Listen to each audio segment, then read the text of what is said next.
we got to play Dogs of War. Now, this is a game all about a bit of tug of war against different factions. So, before we get into it, don't forget to hit that subscribe button and that notification bell because board games are amazing, and that's what we do here at Legends of Nirvana.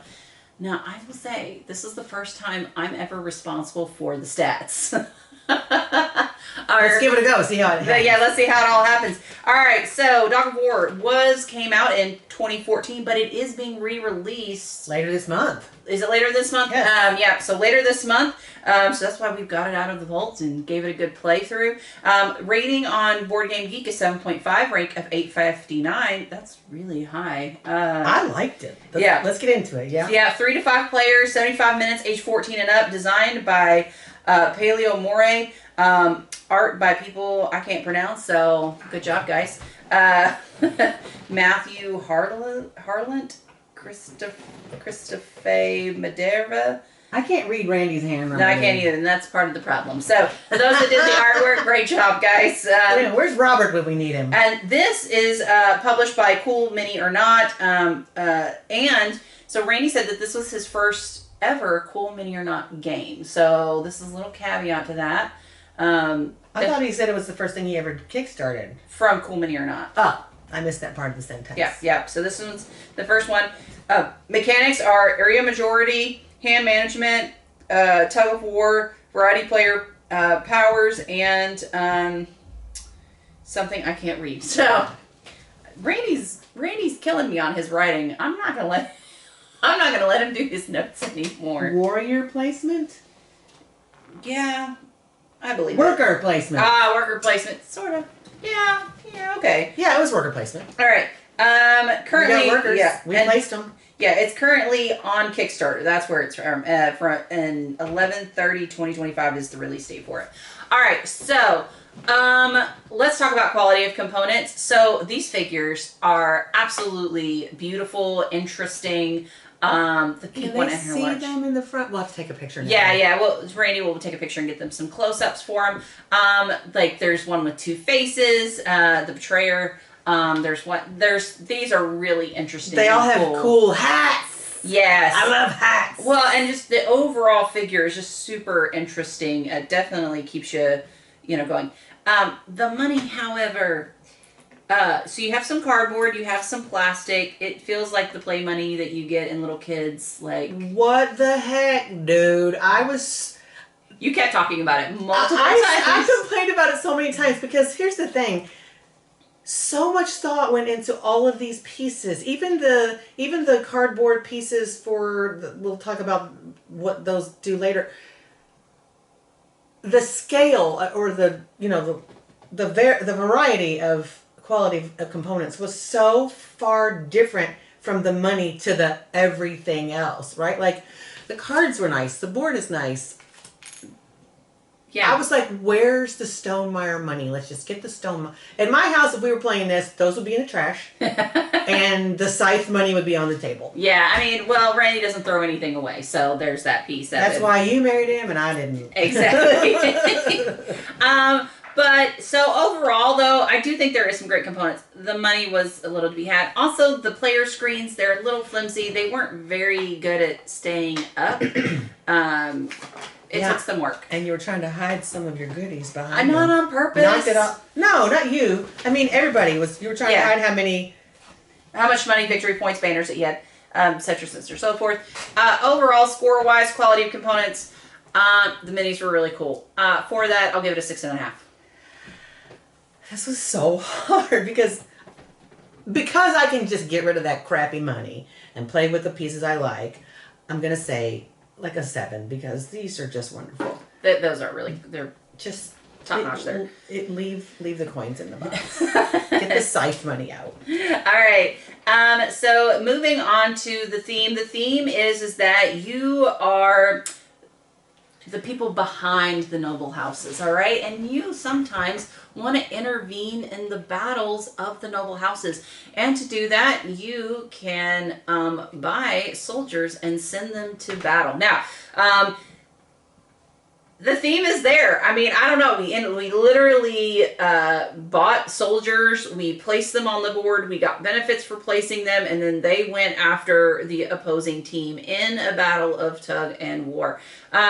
So that was really interesting. And also, you didn't know because everyone starts with certain banners. Just because you start with that banner doesn't mean that you don't end up getting banners from another faction that you're trying to win. I mean, there was literally a time where I had both of my, I had 3 banners for one team and 6 banners for another team, where I ended up making sure that 6 banner won because that one's the one that was worth more victory points for me. So it was very, so you felt that kind of like you didn't want to go after the things you've been rooting for this whole game, but sometimes you had to get more victory points. So I do feel like there's a tension there of making sure you're picking the right thing. There's definitely some sabotaging other players, but also making sure your placement's really good. So I thought the theme really fit. It felt good. For this, I'm probably going to give this an 8.5. I think the theme was there. I think the theme was really good. I like the number 8.5. Yeah. I want to go back to quality of components. Okay. Real quick. The houses had, these get moved around between the rounds, and they're too dark. It's color based, and the background's really, really dark. All of the edges are the same, and the colors of the houses that you were supporting. Can you hand me one of the blue ones over there? One of the blue shields? Like, these were really hard to see what you were doing. They were very dark. I will, and that kind of goes with the artwork, which is kind of going into theme. So I don't know if it's necessarily backtracking. They're too dark. It was too dark. I kept saying, is that green or yellow? Is that green or yellow? Because look how similar they are. Well, and I think it's with everything. Like this is too dark. That's purple, but it looks like the blue. Even the soldiers, like the outside is good, but the inside is too dark. You cannot see the vibrancy of colors. Now, I'm assuming they were going through a certain theme, but if you have this really light board, which is beautiful, I love like the gold and the inlays, but then you have like these dark spots. And they could have done something more there, and they didn't. I just think the backgrounds needed to not be so dark. Yeah, I think that would help significantly. I agree. So with that, though, the theme's really good. That caveat. Yeah, we said anybody who was colorblind would have a really hard time playing this game. Agreed. I would say 8.5 on theme. Beyond the coloring thing, I love it. Yep, theme's good. All right, so moving on to the rule book. Randy didn't tell me anything, so I assume it's great. No, but I mean, overall, I think the book was decent. I mean, this was not a learning game for us, so Randy had learned this game a while ago. But, so overall, I'm sure it's good. We learned it. Now, moving on to gameplay. So the first part of it is the mustering phase. So you start out with 3 coins, which, for the record, not enough. Coins are so hard to get. I think you start off with 5. Maybe. And then it's 3. 3 income afterwards, which still... Not enough. Not enough. Not enough. Right? So the beginning round, you have 3 workers. Now, over time, so round 2 and 3, you end up with 4 workers, and the last round, you end up with 5. There are certain things that allow you to get more workers, but you may have more workers, but if you don't have soldiers to go with them, they're useless. Yep. Which is actually one part of the game I didn't like, because it was twofold. I had to have a soldier and a worker, and you couldn't save your workers. You couldn't save, you could save your cards. You could save the soldier cards. So, and we'll talk about that a little bit further. Okay, so you end up with 5 coins, and then each person musters. So you spend those 5 coins for cards. In this case, I will take 2 2s and a 1, because I have 3 workers. So 2 2s and a 1, yep. No. Cost is 2. Well. So I spent 5 money. Oh, I thought we were spending 3 money. But really, that's 2 3s and a 1. Because that's the strength. I'm looking at the cost. Okay, well, and I'm looking at the strength. Yeah. So we had that conversation the whole game. I was like, you want a 3 and money or a 3 power? Yeah. Well, and then, but the thing is Alan at the very beginning said, "Oh, we'll just call it 1, 2, 3, and 4." See, I never heard him say that. Yeah, for the cost. Yeah. And you were over here confusing me. I was just like, I don't even know anymore. Everybody was doing what Alan said, but I never heard him say that. And he didn't repeat it. He's been married to me for 32 years. He should know I need him to repeat it. All right, so I've got 3 cards. Now, here's where it kind of gets where you get into hand management. Did you buy your cards? Oh. I like what you did. Yep. I try to look at the smartest person at the table and kind of do what they do and see if I can make it work. Newsflash, it worked. You did better. All right, so then you got 3, 3, 1. Okay, so now this is part where it's the hand management. I have to decide which card I'm going to use. So I have a level 1 and I have 2 level 2s, which are worth 3 on the strength. But I also have to look and see, okay, I've also got 2 purple banners. This is the first round, so I have 2 purple banners. So I want purple to win because that's going to be my victory points at the end of the game. So I've also noticed that if I had a knight, I don't actually have a knight. That's lame. We were supposed to get 2 of these cards too. 2 tactic cards. Did we get to keep them both, or do we have to choose one? No, we get them both. These are just tactic cards. I'll play this one. This works out perfectly. Discard 1 of your soldiers and take 1 costing 1 more coin to play. So I'm going to take my level 2. I'm going to make it a level 3, which is a knight. Which is actually a level 5. Yep, and so I'm actually going to go here because I want purple to win. All right, so then I'm going to move 5, right, because I put 5 strength this way. Right. And I get 2 basic soldiers. You get 2 footmen. Footmen. You get 2 right? footmen. So that works out great. So that is my turn. Now you get to go. So I have 2 green shields. So I want green to win. And here we go. Which one's green? Which one's yellow? Green is over. Oh, no, blue. it is here. Green's over there. Okay. So Ooh, it's a lot of victory points. I like victory points, but they all require a knight or higher, which is a 3 money or 5 power. I don't have any of those. So I'm really not going to worry about that this time because we have 4 years to do this. So I want to do something that gives me... Well, what I focused on yesterday was getting shields. So it's weird just having the 2 of us. This is not a 2-player game at all. It is not. It is a minimum. So I'm just going to 3 to 5. go with something that gives me what I never had enough of yesterday, which was money. So that gives me 2 coins. And what level of soldier you're going to put down for that? I'm going to put down a single soldier. Okay. So then, yep. This goes back 1, just 1. Yep. All right. Now, I will also, you know what? I'm already in cahoots with purple. Yeah, go ahead. So I'm going to do a level 1. And I'm going to put 2 and get me 2 purple banners. Now, that's the question. When you run out of banners, you're out. Like that was what, yeah, I did. The number of banners are limited. So keep that in mind. And the answer to that question wasn't in there, but there was something else that indicated. Yes, because if you're playing with 3 players, you take out a number of banners. That's what it was. Yeah. So we assumed that they were actually finite. So, so with that, now you're up. Okay.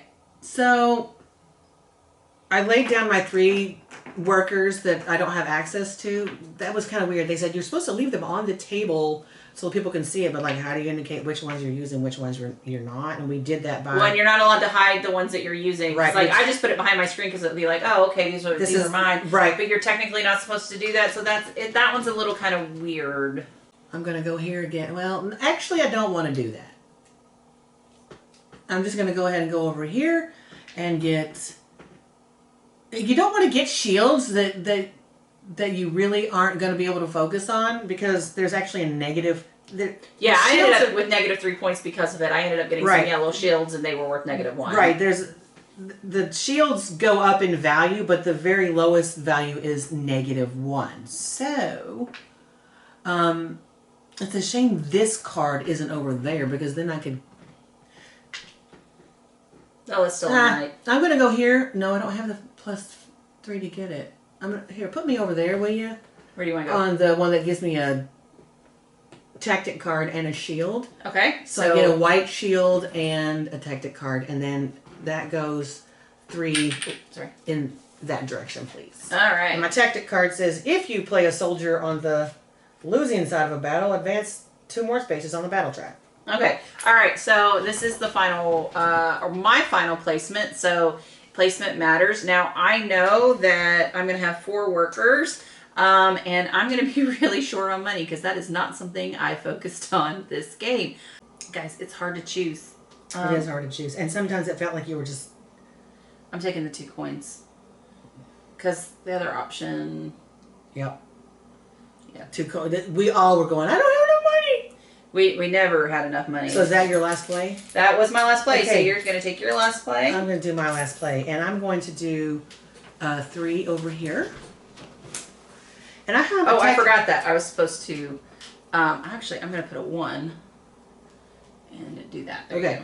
So I have a tactic card. It says ignore the reward listed, and so I'm just going to go to one that didn't have one, which doesn't really matter. Ignore the reward listed in the order of the battle and advance the three spaces on the battle track. So I put my 3 down plus these 3. I'm going to move this. Oh, this. you 1, 2, 3, 4, 5, 6, and that's going to give me this bonus of 3 more money. Oh, absolutely. And plus other things. So let's do the other things. Let's resolve. Yeah. So, all right. So now let's resolve. Now, these were tied. Now, if anybody had been tied, they would actually, both sides would end up losing. So basically, it was a stalemate.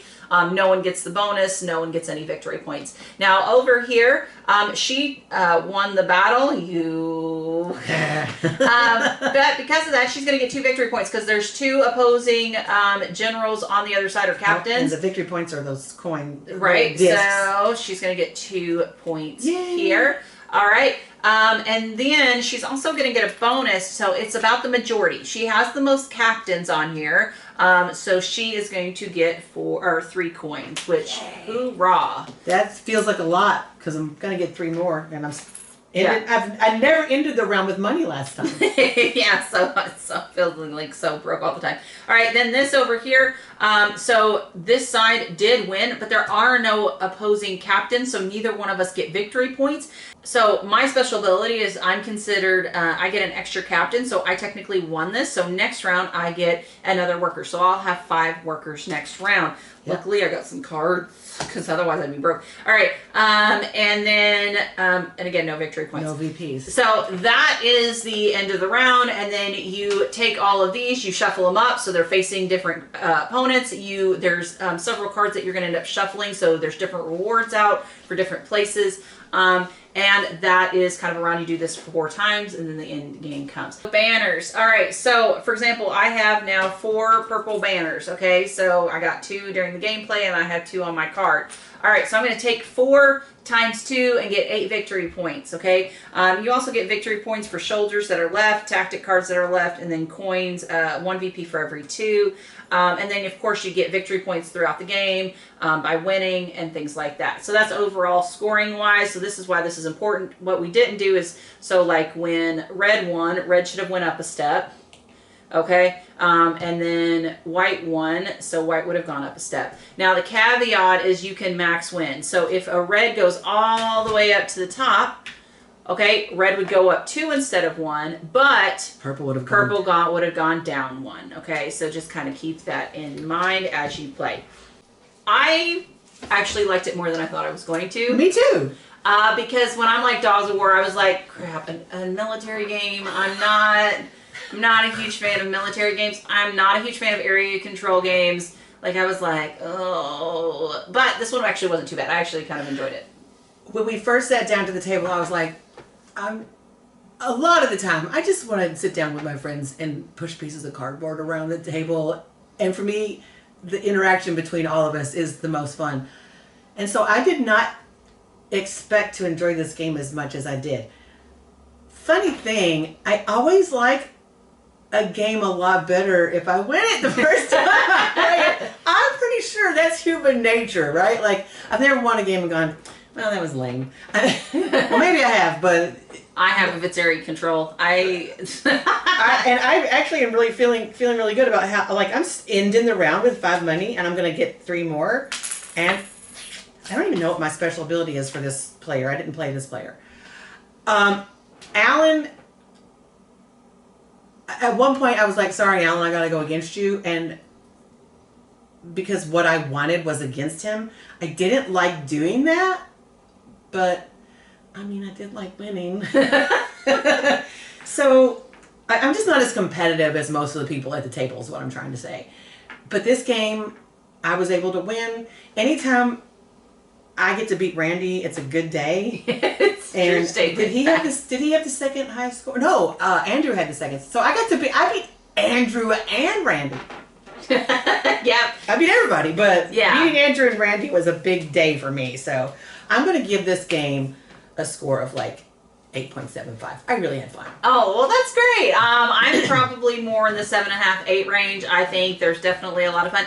I think if people love that whole combativeness, a little bit of betrayal kind of thing going on, some manipulation, this is definitely up people's alley. But it's not super harsh. That's the other piece. It's not super like backstabby, because I really do not care for games like that. So it's got a little bit, not a lot. So for those that are this and worked out. the betrayal action was really just kind of added color and made it kind of fun. It wasn't really, like you said, it wasn't really backstabby. I would not like this as a 2-player game. What the heck, dude? Well, it's not. It has to be a minimum of 3 players. So does it? Okay. So yeah, that makes more sense. And what is it? 6 players? 5. It's 5. It's a max of 5. I don't see why you couldn't play with 6. Hopefully, with the Kickstarter, maybe there is a 6th player. There's plenty of guys to choose from, and that was the other thing that we forgot to mention. There's multiple players to choose from. There's more than the player count, so there is some variability there. So you can mix it up and play something different. So overall, we had a great time yesterday playing this one. All right, guys. Well, we had a blast. We hope to catch you again later. Bye.